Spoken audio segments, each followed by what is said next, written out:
នហើយអ៊ំអើយសុំចុងបន្តិចទៅថាសម័យអីលើរកលុយមិនសូវបានទេ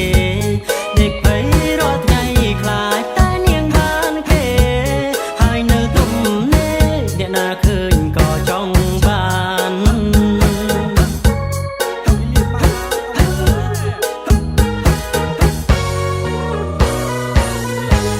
ពីលៀនបានហើយអ៊ំអើយមេត្តាដល់ខ្ញុំផងចង់ភ្ជាប់ចំណងមកតថ្លៃទៅក្លាហានសុំចូលចាយជើត្រឹមត្រូវតាមបុរាណសុំត្រឹមជាលៀនអ៊ំអើយតាព្រមទេ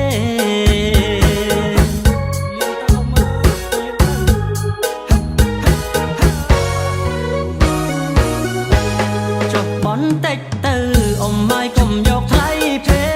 កសុំចិនបាក្មេកបើចុះកូននឹងសារេកុំគិតយូរពេកប្រយ័ត្នជូនអ៊ំបានគេខ្លាចនៅទុំនេះក្រែងខ្មាស់គេព្រោះថ្លៃពេក$20000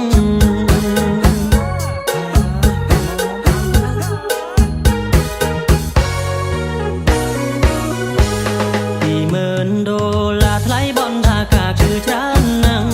បញ្ជាក់ច្បាំងបើចង់បានគាត់ធ្វើឲ្យក្មេកពីលៀនបានហើយប្រញាប់បានសំដំណេកដាំស្វាយដាំចេកឲ្យកូនប្រសាជួយការ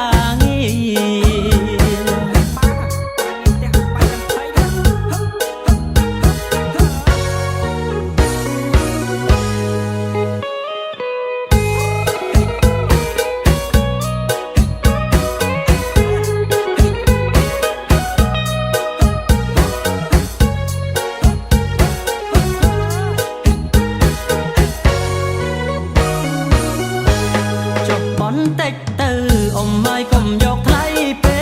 កសុំចិនបាក្មេកបើចុះកូននឹងសារេកុំគិតយូរពេកប្រយ័ត្នកូនអ៊ំបានគេខ្លាចនៅទុំនេះក្រែងខ្មាស់គេព្រោះថ្លៃពេក